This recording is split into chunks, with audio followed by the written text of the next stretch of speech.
இன்னும் அடுத்த brooch design ரெடியா? ஆமா, அடுத்து அடுத்து அடுத்து போயிட்டே இருக்க வேண்டியதுதான். அழகா இருக்குல்ல.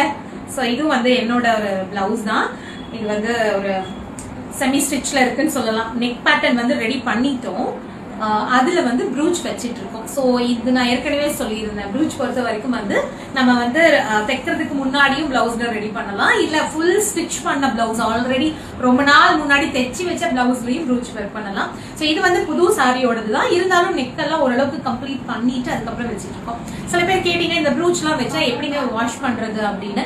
ஆக்சுவலி நம்ம ஆரி ஒர்க் போட்டாலும் சரி, இல்ல வந்து இந்த மாதிரி ப்ரூச் ஒர்க் பண்ணாலும் சரி, முடிஞ்ச வரைக்கும் அடிக்கடி வாஷ் பண்ணாம வைக்கணும். நம்ம ஒரு சில்க் சாரி வந்து மெயின்டைன் பண்ற மாதிரி தான். இன்னொன்னு இது வாஷ் பண்ண உடனே போயிடும் அப்படிங்கறதுனால எல்லாமே நம்ம ஸ்டிச் பண்றோம்.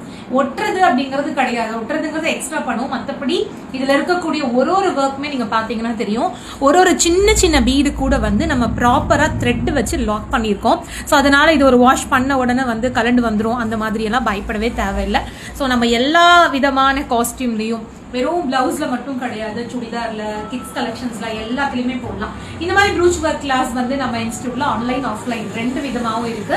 பிராக்டிஸ் மெட்டீரியல் வந்து நாங்களே வந்து காம்ப்ளிமெண்டரியா கொடுத்துறோம். ஸோ நீங்க இன்ட்ரெஸ்டா இருந்தீங்கன்னா எங்களோட ப்ரூச் ஒர்க் கிளாஸ்ல ஜாயின் பண்ணிக்கலாம். அண்ட் இந்த ஒர்க் ஃபைனலா எப்படி வரப்போகுது அப்படின்னு நான் கம்ப்ளீட் பண்ணிட்டு உங்களுக்கு காட்டுறேன்.